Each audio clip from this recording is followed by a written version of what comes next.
To introduce the speaker for this day's seminar. You might already know him because he has visited us several times already. Dr. Froese from GEOMAR, University of Kiel.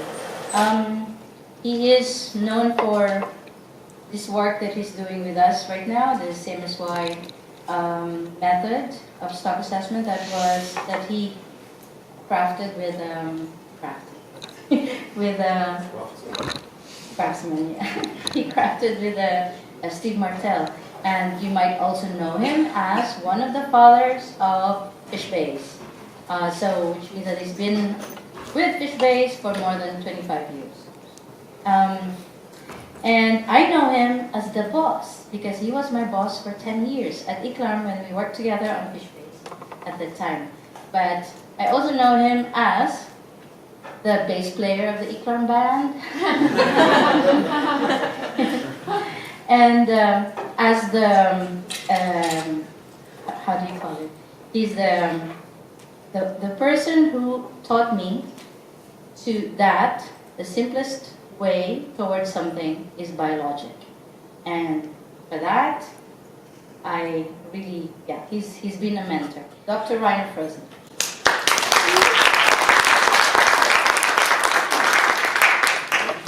Thank you very much for the kind introduction. So today I want to present two methods that we have developed in the challenge to deal with data poor stocks.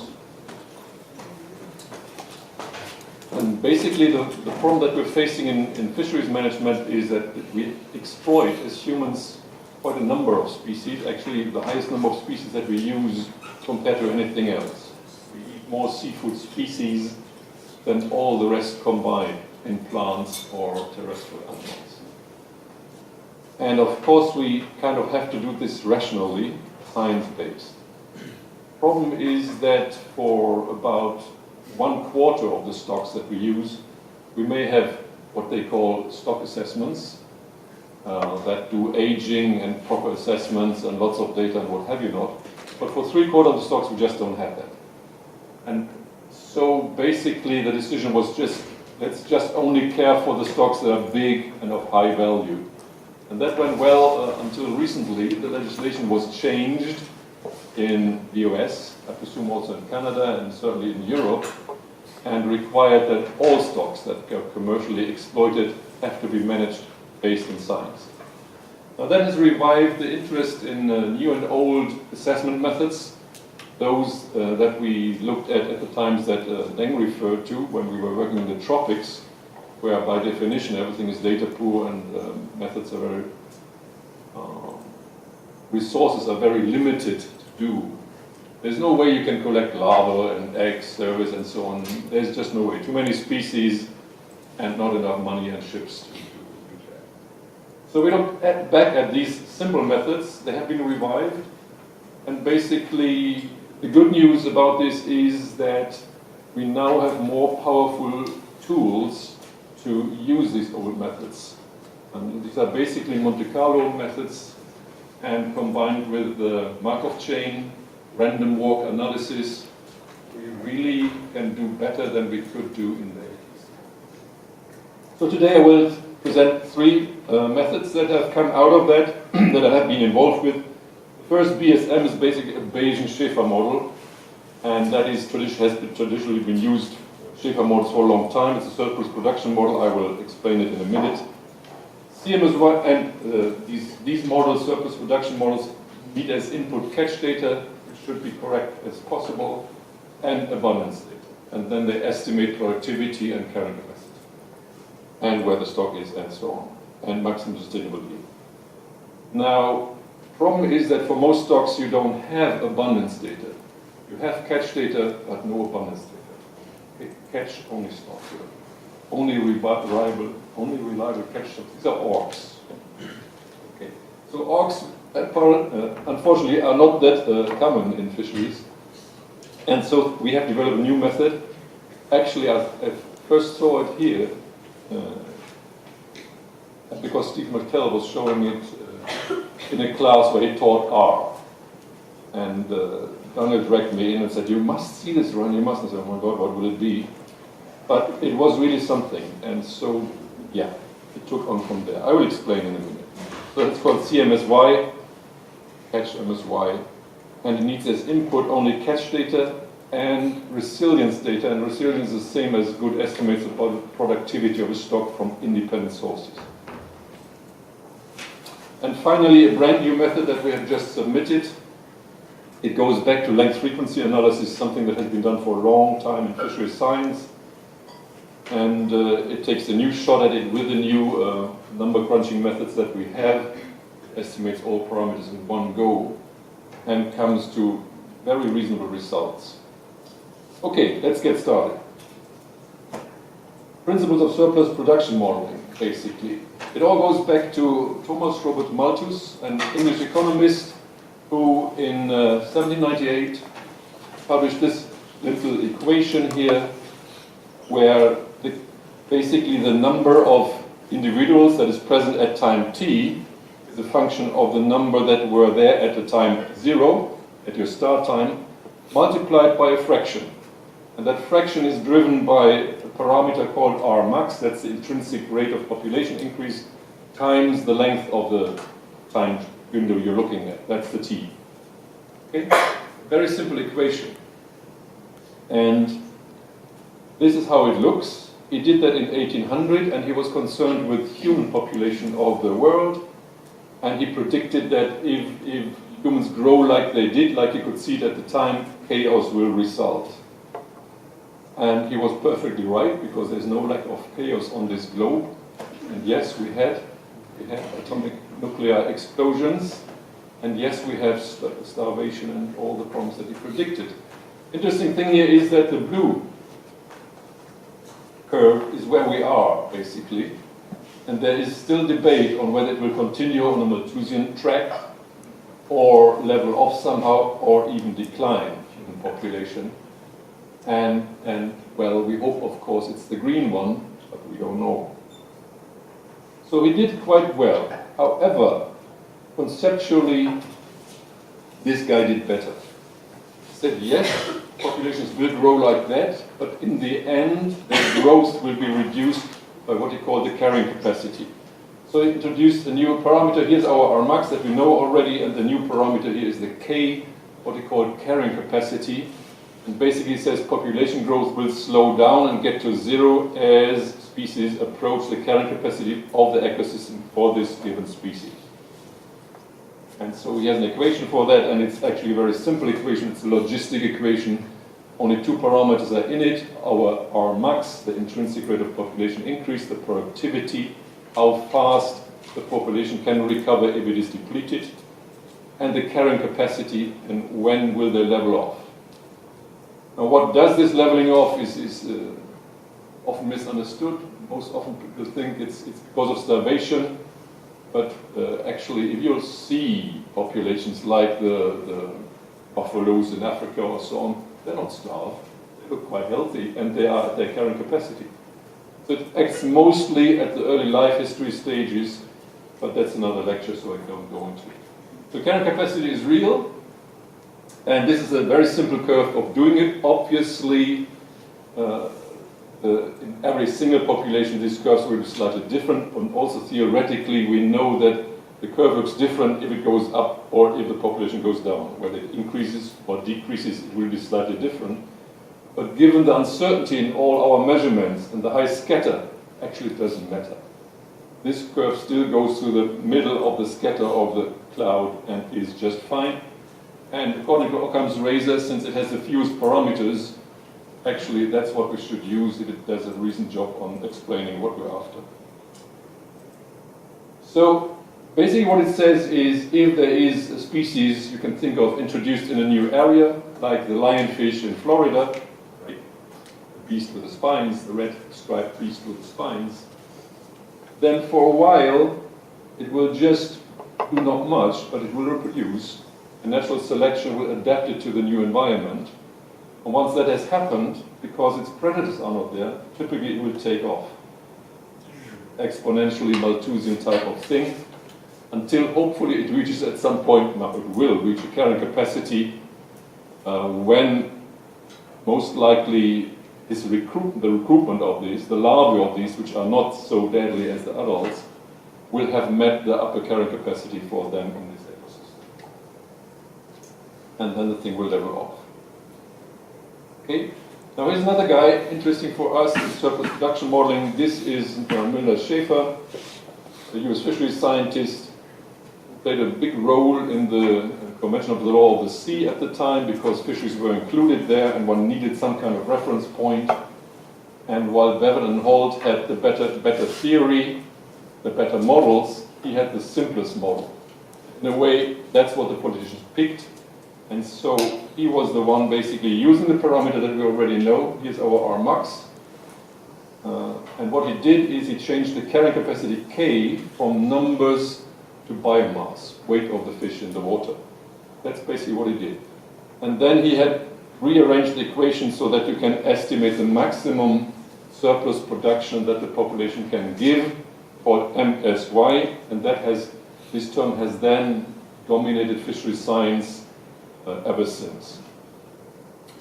And Bevan and Holt didn't like that, especially Sidney Holt still today is very bitter about this. He hates it with the passion, MSY, for many good reasons. But the fact remains, it is a simple concept and it is working roughly. It's working not much worse than his more complicated, more data demanding record models. And here actually you will see later we combine some of this stuff. Okay, so MSY, maximum sustainable yield, is just a function of the intrinsic rate of population increase, the Rmax, and the carrying capacity in biomass B0 divided by 4 to the right? Very simple equation, and yeah, keep it in mind, we will come back to that in a way. Now here is then the famous Schäfer parabola. It is the first derivative of the logistic curve, and it basically shows you shows you the surplus production that you can get from a certain biomass. And if I explain it, basically if the population grows from low to high, it has to produce more biomass than it needs to replace those that have died. Okay? That is a surplus. In other words, if there's 100 tons there in this year and they want to grow, and 20 of them die, 20 tons, well, they have to produce more than 20 tons anew to grow. Okay? If they produce exactly 20 tons, or if you take away the one is above, let's say they produce 40 tons, 20 they need to just stay where they are, there are 20 more, you take them away, they stay where they are.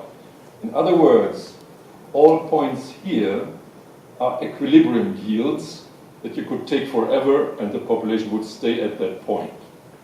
That's what this parabola says.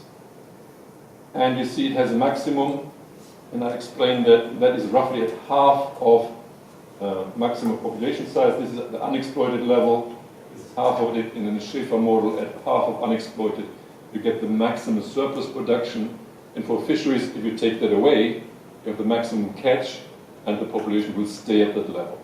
That is in very simple terms theory of this very simple model. Okay. You can also plot the same thing in effort. Now we're closer to fisheries. In catch per unit effort. And if this is plotted here, again, catch per unit effort is inversely related to abundance. And basically you have then here, for example, if it is in kilograms per hour, we'll have the highest catch per unit effort if there is a big biomass and the lowest if there's a low biomass, so it's not inverted, it's directly related to that. And you can estimate catch per unit effort from research vessels. They basically trawl a certain area with a standard gear, and they can then see what area they have swept, and then they can calculate what would we have if we had done the whole area, stuff like that.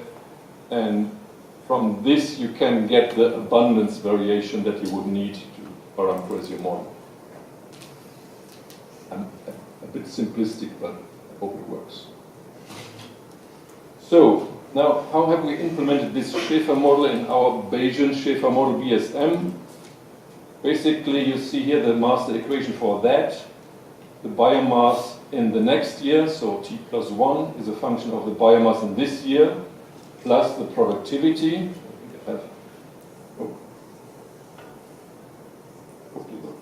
Okay.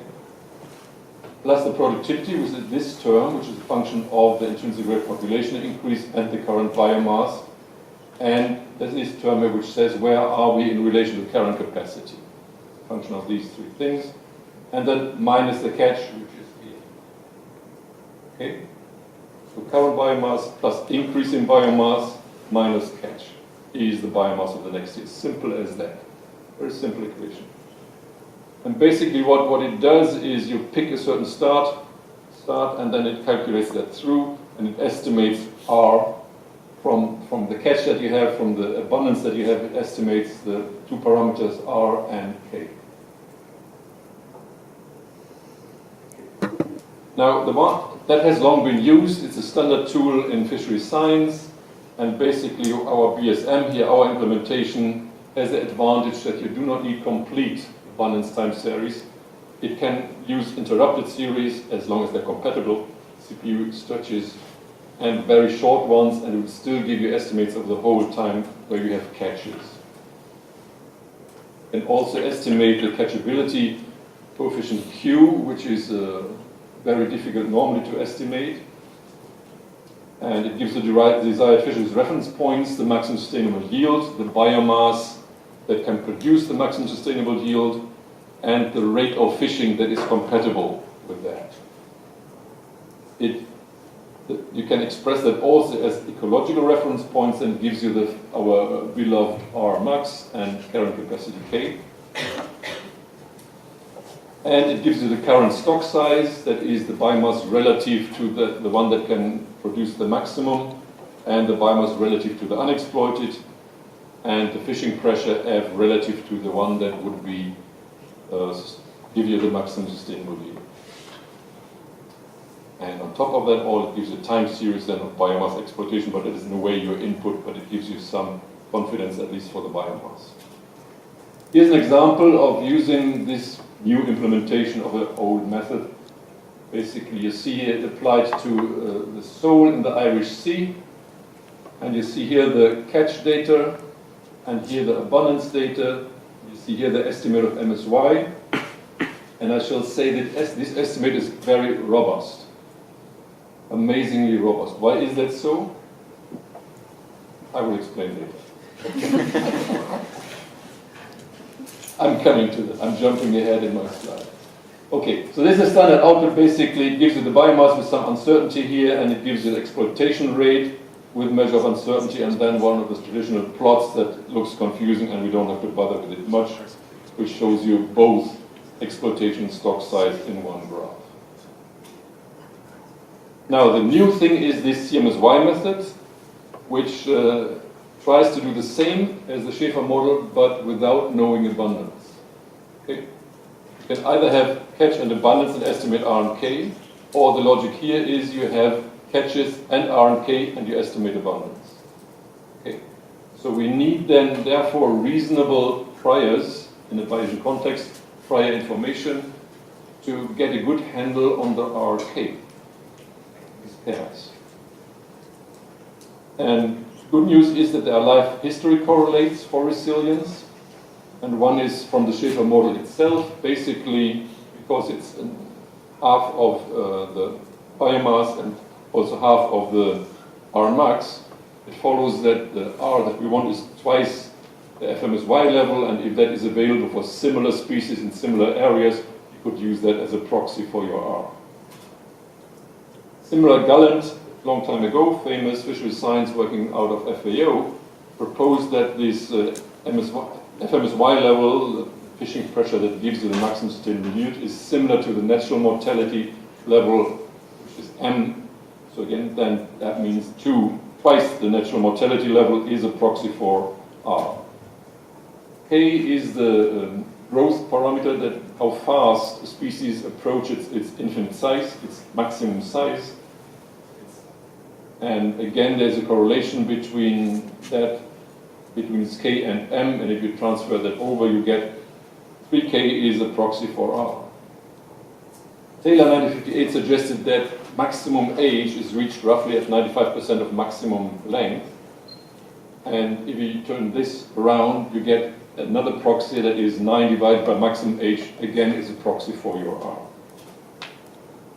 Roth 1984 suggested generation times is 1 over k, and again you can translate it to get R, a proxy for R from 3.3 over generation time. And finally, Music 1999 looked at many studies of intrinsic rate of population increase and related it to fecundity, and basically came to the conclusion that if fecundity is less than 1,000, then it's predicted by the other relations above. And so again, that has to be taken into account. And basically, I used all these equations and information in FishBase that we have collected over the years, and we're able to do a preliminary re-estimation of these R things for roughly 1,000 species in FishBase. And that was a first cut. It's available online, and we will do that later this year, because now we have estimates of R for several thousand stocks, more than 1,000 stocks. So we can do better than these preliminary estimates that were often overshooting, because some of the estimates in the literature of maximum age or maximum growth were just wrong, and that is unfortunately reflected. Okay, the method to estimate CMSY is similar to the one that we used for the Shiva model, the traditional full Shiva model, but so it's the same equation here. But as I said, you pick first combination of RK, and then you estimate biomass. You do that over a time series, and then you see whether the biomass that you predicted with this pair of RK actually does not crash the stock, because you know it's still there, because you have catches, and it doesn't overshoot carrying capacity, because that is theoretically problematic. So only those RK pairs that you can give you a biomass that does not crash and explode are viable. In addition, you can narrow that window further by saying, okay, I know that in the beginning the stock was unexploited, there was no fishing. I know that fishers now complain a lot, the fishery is in bad shape, so I presume biomass must be less than half unexploited. And with these two additional assumptions, then the range of viable RK pairs that give you trajectories that do not explode, do not crash, and go through these information windows narrows down. And that was the amazing thing that Steve Martell showed here that really got me when he said, okay, these are the possible range of RK pairs. I test them all, but with these simple conditions to be fulfilled, no overshooting, no crashing, and fulfill these what we know about the stocks. This whole area went down to a small strip. Here's the R, here's the K that we talked about. And this is how it looks. And what I was talking about, these are our catches. The blue thin line is the average, moving average over 3 years. This is the maximum minimum. We use that to estimate, from default rules, empirical default rules, estimate how the biomass should have been in the beginning, at the end, and intermediate. And so these are the windows here that I showed down here. There have been no catches in the 50s. This is the 60s. Therefore, we assume biomass was nearly unexploited. This is our first window. Start the calculations.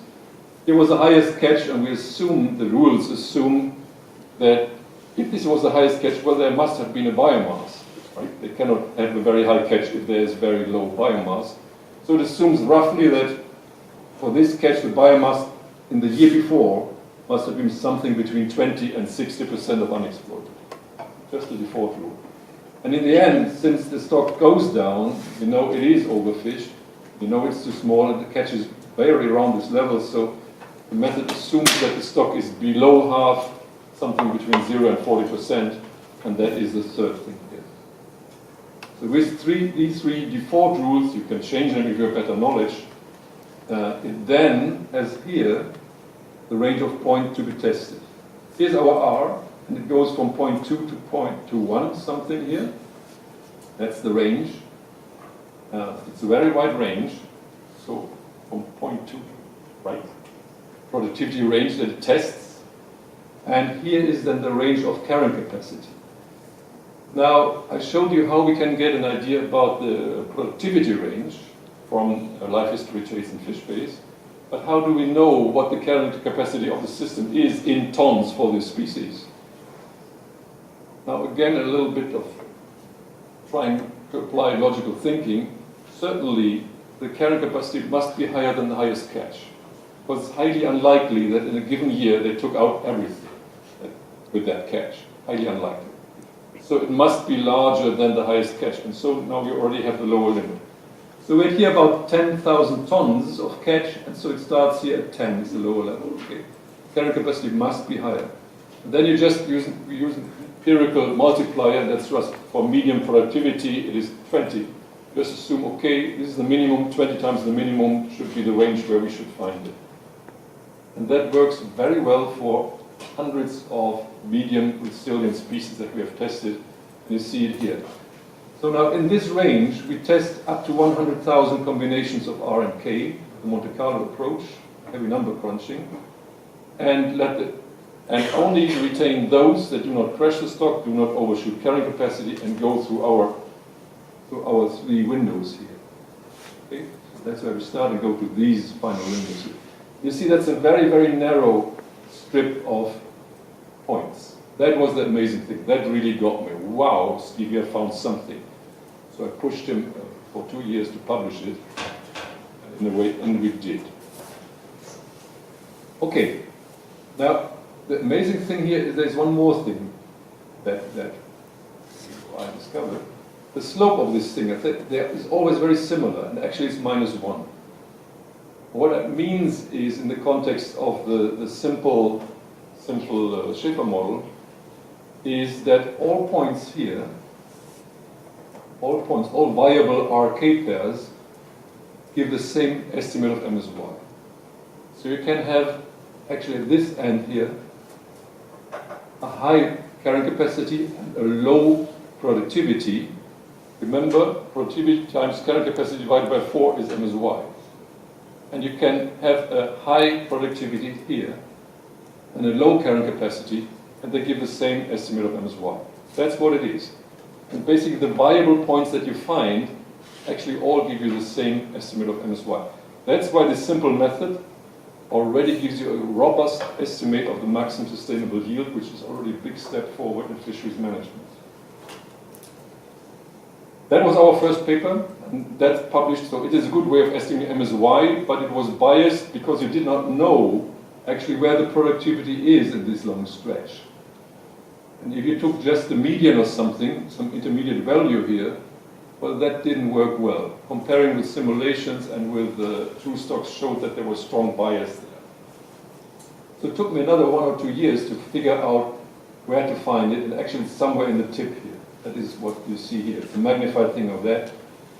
And looking at many stuffs and thinking hard and asking statisticians and what have you not, I came out with a mixture of an empirical and theoretical method to place find the best pair of RK somewhere in the tip here, because we want the maximum productivity, R max, of the species with confidence limits. And now that then is used basically with these confidence limits for carrying capacity and for productivity in the management. Okay, once you have these RK pair, then you can calculate here your biomass trajectory, and catches divided by biomass in the context of a Shiva model, because it's average biomass over the year, not at the beginning of the year, gives you an estimation of the exploitation rate, F, and you can also estimate FMSY, and then you get here an exploitation rate. You see that they were overfishing here, and that's why the stock didn't recover. And this here is the parabola of Shiva, and you see that on the right hand it's a bit indented, and that is because the Shiva model, simple as it is, does not consider that below a certain stock size recruitment gets impaired. So we just assume the hockey stick recruitment relationship, where basically below 25% of unexploited biomass, recruitment linearly declines. I mean, the productivity linearly declines because recruitment declines. Because at zero stock size, we know that recruitment must be 0. That's it. That worked very well. Now here's the management graph for what I showed you. You see here the good narrow estimate of MSY, and that explains a lot of the catch already. If you imply common sense, you would say, okay, there will be low catches relative to MSY here, and that means probably we had high biomass in the beginning. Then catches build up, so biomass should be decreasing. Then they were overshooting, so you must get below the MSY level in biomass here. And then stocks didn't recover, so you're probably still below the MSY level. That's exactly what you see here. This biomass was unknown. It's estimated by the method, and it basically does this logical implementation, what you would guess from the catch curve. Here's the first publication with Martel and me that basically showed how to estimate the MSY from catch and resilience. That's the second publication we did where we basically had found the center where the true RK pair should be, and then the biomass makes sense, is comparable with simulations and real stocks and so on, and the exploitation is comparable. And we applied that last year to 400 stocks in Europe, basically all stocks in Europe. Only 100 have full assessments. We did it for 400 that are caught. You see here a regional thing. Basically, yellow means more than 60% of the stocks are of sufficient size to produce MSY, and 60% are sustainably harvested. And it gets worse. It's really bad in the Mediterranean, where most stocks are depleted and overexploited. Shows the problems for Europe. And this was done for 400 stocks basically in 1 year, which is quite something. You think that the Hollywood Commission, the Hollywood things for the Pacific has one commission for only one stock, and they work full year on it. It was not so bad. Okay, I'll show a few examples. Here is what I call a nice fit. You see in red, you already know what we see here. Now the black dots are the Bayesian model, which, because we had here abundance data, which you saw down here, so this highly fluctuating is abundance data, and so that you could apply the CMSY plus the BSM, the full Shiva model, and you can compare them. Then you see that they both got very similar estimates of productivity here of R max and K. The black is the full Shiva model, the gray is our limited Shiva model, and reasonable fit of the blue line, which know nothing about the abundance, to the red line, and reasonable fit of the exploitation rates, and here the parabola. Here's a special case of a regime shift, thanks to Santiago, and we looked at data for Peruvian anchoveta, and basically in the 50s here it was not yet exploited, so we have full biomass. Then massive exploitation starts. These are something like 6 million tons of catch, annual catch. That crashed the thing, and it then flipped into another stable state, where in the beginning it was anchovy dominated, then it was for several decades sardine dominated, and then it switched back to anchovy dominated state. That is the observed abundance, of which the CMSY knows nothing. So CMSY got this right, decline. However, the catches remained low, and these low catches with a high productivity of the anchoveta would have increased biomass. That's what it's showing.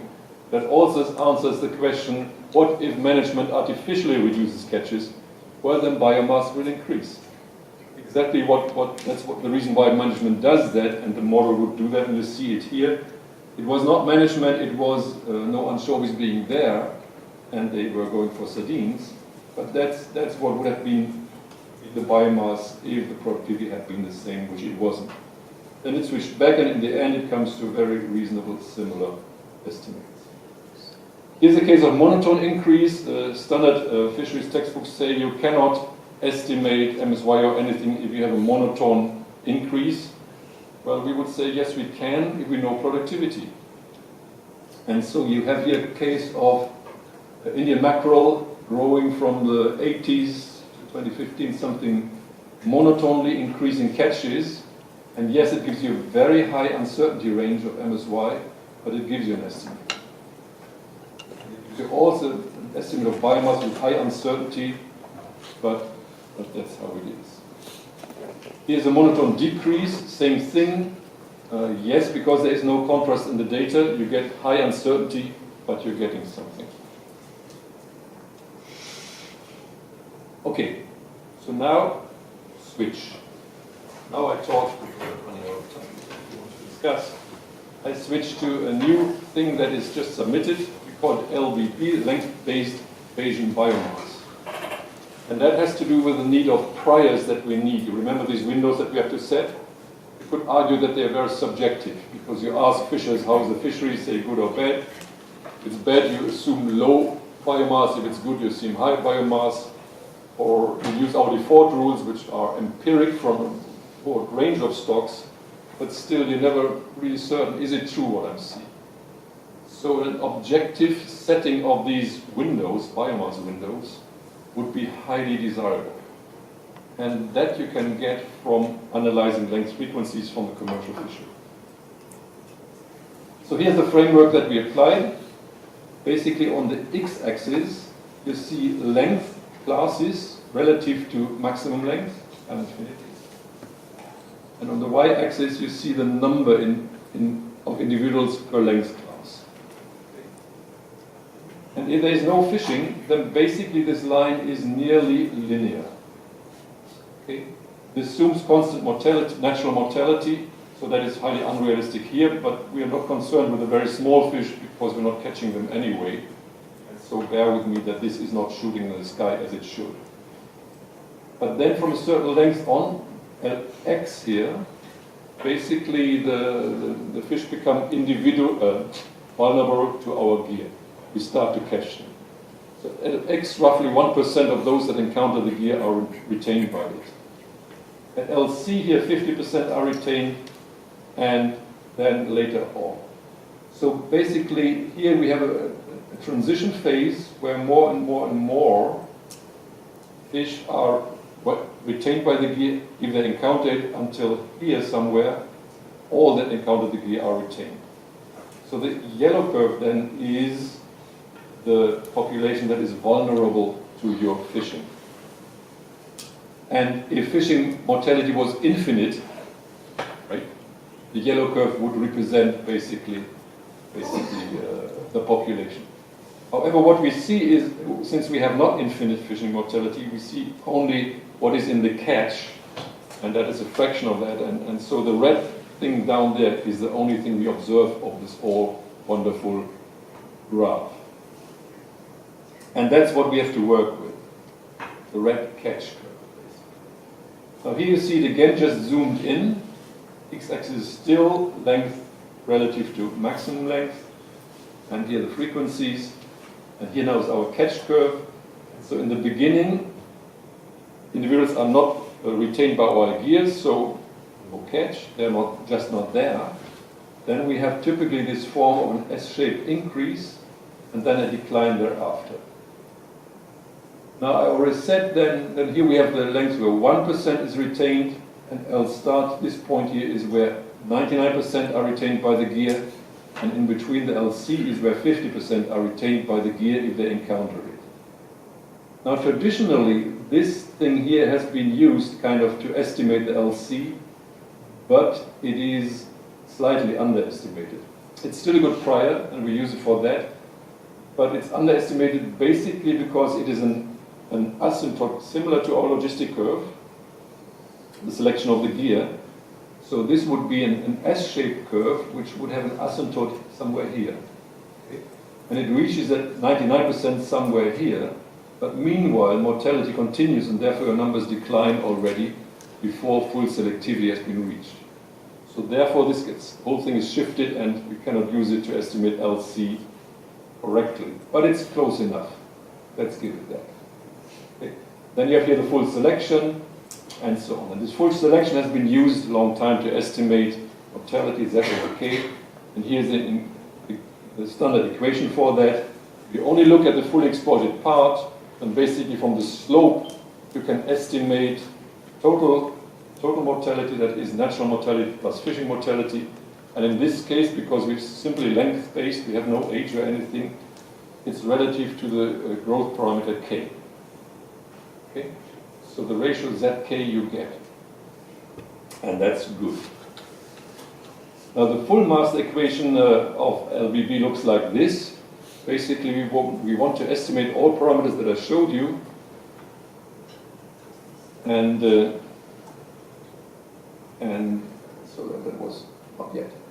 So we have basically the L infinity we want to estimate, and the length at first capture, which is here in the selection function, and the m over k and the f over k, and we also have the absolute f. Now this is a bit of a pain because we want to, that is per year, it has the unit year, and we want to get rid of the year. Basically all the other things here are relative and they have no unit. F and k have the same units, therefore the ratio has no unit. And so how do we get rid of that? It's a simple trick that is used.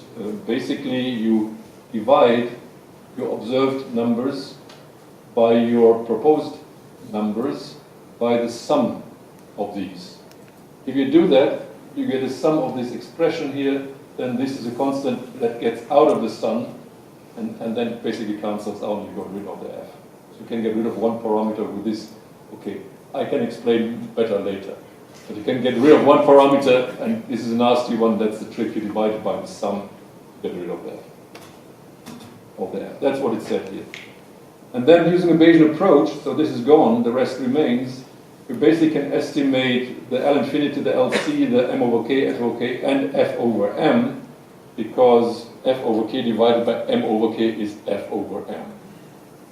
They are estimated simultaneously.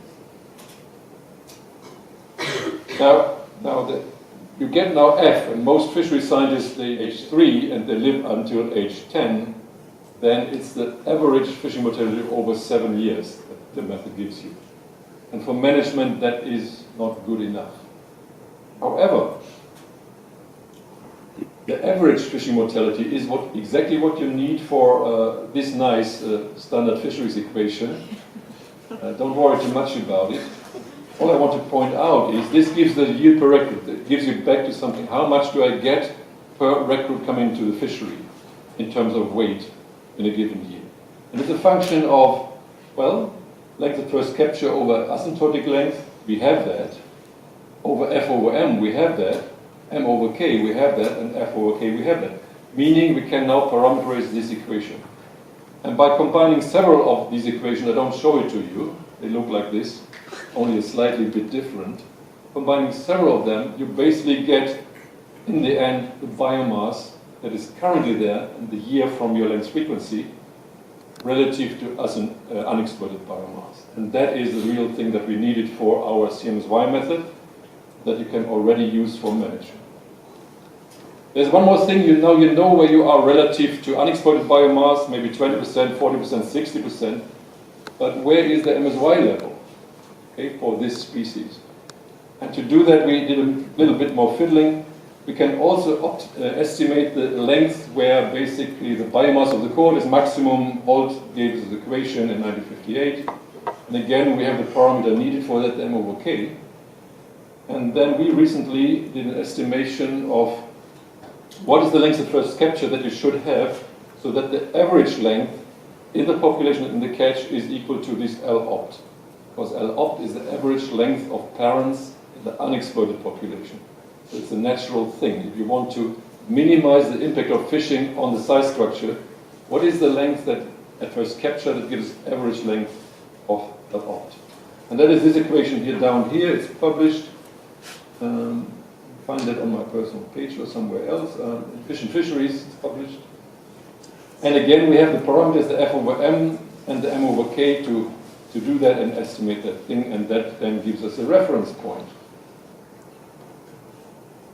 Now, a proxy for BMSY, the biomass that can produce MSY. And this already can be used for data poor fisheries management. Very simply, if your relative stock size of BB0 is smaller than the BMSY level, you know you're doing growth overfishing. If it is smaller than half of that, you know you're doing recruitment overfishing, and so you know you have to do some reduced catches. And if your length at first capture, LC, is smaller than this LC op, again, you know you're starting your fishery too early. If you wait a little bit, you get higher catches and higher biomass. Now, the performance of LLB was tested against 34 real stocks, and it performed reasonably well. It was tested against simulations, and yes, it can reproduce the true parameters in the simulations. So that is what we have submitted. And here's a graph that shows an output of that method. You have here the aggregated length frequencies over 5 years. You see they're a bit bumpy and so on. This could be a recruitment peak here. And this is the length at first capture just from analyzing these slopes here. And here is the traditional fit of ZK to the descending thing. And these are used as priors for L infinity, ZK, and LC. And then here you have now annual estimates. Our mass equation is fit to these data with the Bayesian approach. You see that red line is the fit it does. And you see the fit is amazingly nice, given the variability in the data. You get then estimates of all these things. Here then for management, you see this graph. The lower green line is the length at first capture that would be optimum. And you see in this case here, they are close to that, so nothing to do there. Here is the previous FM, we call it, to alert people that this is the average of all previous years that are in the length frequency. And here's the estimate of then B to B0 with a proxy for the BMSY level, with a proxy for the level where recruitment might be endangered. Okay, I'm in time. Now, conclusion, BSM gives good estimates of stock, stage, and exploitation based on catching abundance. It's a traditional Shiva model, widely used, and we have improved it a bit because it can now also use shorter time series of abundance. It also gives, CMSY gives reasonable estimates, so as first good, then reasonable, of stock, stage, and exploitation based on catch and resilience in data poor situations. And the LBB, the length-based Bayesian method, gives preliminary estimates of stock status based on length frequency data from the fishery. That's important. It has to be the fishery, not research, because you want to have the LC, the length first capture of the fishery. You don't get that out of research vessels. And finally, LBB gives objective priors that we need for CMSY. Thank you.